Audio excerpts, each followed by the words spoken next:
আমি মনে করি সারা বিশ্বে একমাত্র সমবায়ই পারে মানুষকে অর্থনৈতিক মুক্তি দিতে। এটা তো মনে হচ্ছে যে সবাই মিলিত ভাবে করতেছে, এখানে শোষণটা কারে করবে? আপনি সময়ের মাধ্যমে তো 15 জন সদস্য 15টা গরু কিনলেন, এটা তো আপনার সম্পদ থাকতেছে, আলাদা সুদের প্রশ্ন আসে না। গরু দিচ্ছেন, গরু কৃষকদেরকে গরু দিচ্ছেন, গরুতে আপনি কৃষক লাভবান হচ্ছে, পরিবেশের লাভবান হচ্ছে। সুদের ব্যবসা করে যে সমবায় দাঁড় করাতে হবে এমন কথা নাই, কারণ গরু ইদানিং সুদের চেয়েও বেশি লাভ। এক বছর একটা গরু 5,000 টাকা থেকে কিনলে 1 বছর পরে এটা 15,000 টাকা মূল্য হয়, তাহলে সুদের চেয়ে অনেক বেশি লাভ। এই বিষয়গুলি সময়ের মাধ্যমে পাবলিককে সচেতন করতে হবে, জানাইতে। আর আমাদের ভুইয়ার বাজারে কয়েকটা সময় আছে, এগুলি আমরা তৈরি করছি। এটি খুব ক্ষুদ্র দেখে, যারা দেখা গেছে যে একটা ভিটার মালিক এই জীবনে হইতে পারতো না। আমি তো দেখছি গ্রামে যে মানুষ একটা জীবন ব্যয় করিয়া এক বাস টিন কিনতে 3,000 টাকা লাগে। একটা জীবন ব্যয় করে সে এক বাস টিন কিনতে পারে না। এই ভুইয়ার বাজারে বাড়ির জন্য এক বাস টিন কিনতে পারে না, সে ভুইয়ার বাজারে এত দাম দিয়ে জায়গার মালিক হবে কেমনে? কিন্তু সময়ের মাধ্যমে সে একটা জায়গার একটা ঘরের মালিক হয়ে যেতে পারতেছে।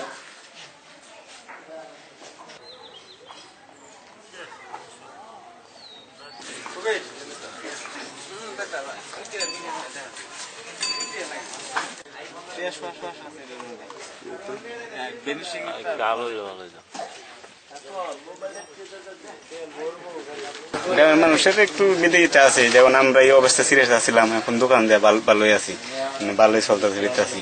আগে দোকানে অনেক ছোট আছি, না অনেক বড় করছি আল্লাহর মতো। ব্যবসা 30,000 টাকা লই আইছিলাম, এখন বর্তমানে প্রায় 1,00,000-2 লাখ টাকা মতন পুঁজি আছে। এখন বাকি সাথে আছে অনেক টাকা। এখন বর্তমানে আমরা আছি ভালোই, পরিমাণে আমরা খুবই সিরিয়াস আছিল আগে, এখন ভালোই আছি।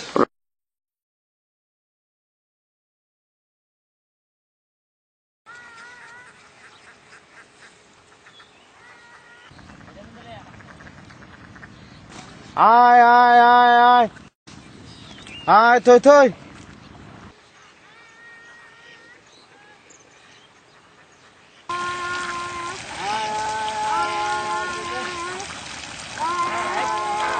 এমন সমিতি থাকলে আমরা যে কোনো সাহায্য পাই।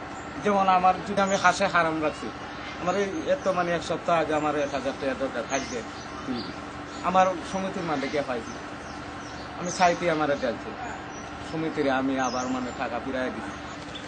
সবচেয়ে মানুষ জ্ঞানী, তাহলে আমরা একা তো ওইটা খাবো না।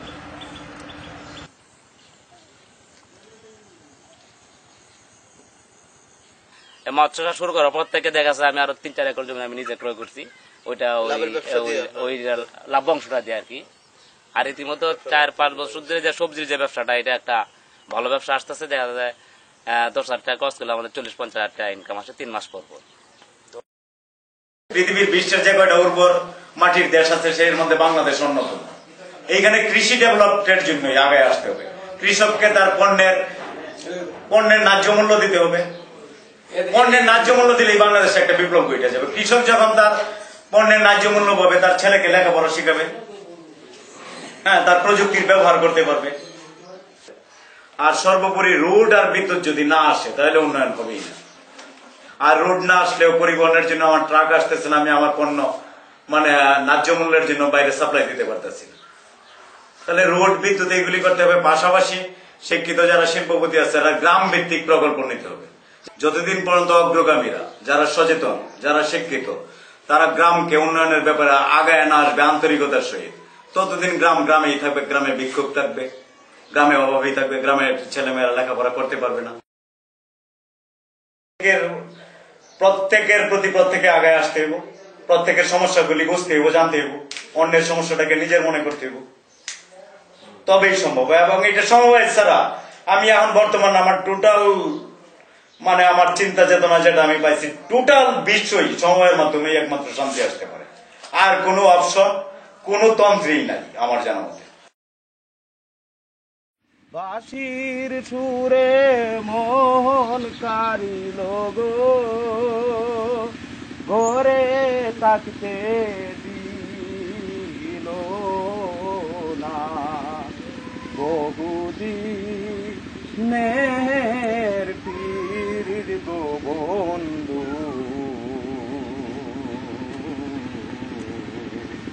কই দিনে দেঙ্গো না।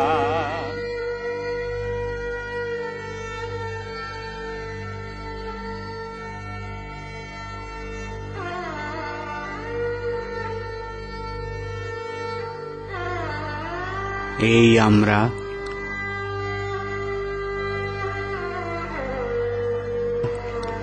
এই আমাদের গ্রাম,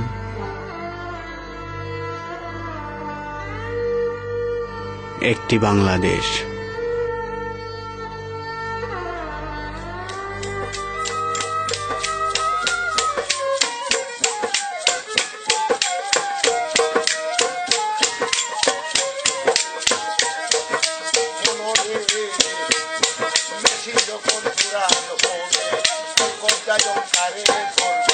মাটিতে পড়ি